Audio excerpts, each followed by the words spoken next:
सोनम वांगचुक क्या वो सच में देशभक्त हैं, हिपोक्राइट हैं, या उन्हें एजेंसीज फंसा रही है?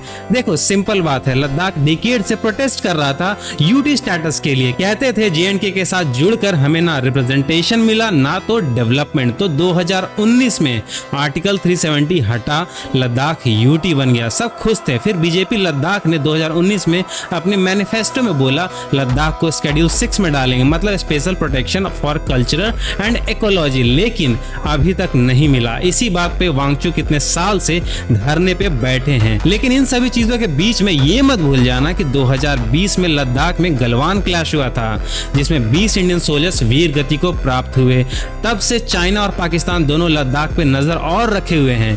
फिर ऐसे सेंसिटिव बॉर्डर एरिया में बार बार प्रोटेस्ट, हंगर स्ट्राइक, धरना, ये आखिर किसको सूट करता है, इंडिया को या चाइना पाकिस्तान को? अब सबसे बड़ी बात ये है, सो बीआरओ के रोड प्रोजेक्ट्स को भी अपोज करते हैं, जो कि एसेंशियल चीज है। अगर कल को मान लो चाइना ने अग्रेशन दिखाया तो सेना वहां पे कैसे जल्दी पहुंचेगी, अगर मान लो वहां पे सड़कें ही ना हो? जब माइनिंग, सोलर प्लांट्स या मिनरल्स एक्सट्रैक्शन की बात आती है तो कहते हैं लद्दाख इको सेंसिटिव है, यहाँ कुछ मत करो। फिर ऐसे ही लोग बोलेंगे चाइना कितना डेवलप्ड है, तो क्या चाइना तिब्बत में लिथियम आयन की माइनिंग नहीं कर रहा, वही जिससे इलेक्ट्रिक कार, मोबाइल्स की लिथियम आयन बैटरीज बनती है? एक सिंपल ट्रूथ है, no nation develops without paying the price. USA, Europe, China सब ने अपने एनवायरनमेंट का नुकसान करके ही सुपर पावर स्टेटस पाया है। और सबसे घटिया बात जो सोनम वांगचुक ने किसी कॉमेडियन की बात बताई, कहा अगर चाइनीज आर्मी आएगी तो हम उन्हें रास्ता बताएंगे। मतलब तुम्हारे इंटरेस्ट फुलफिल नहीं होंगे तो देश के अगेंस्ट जाओगे।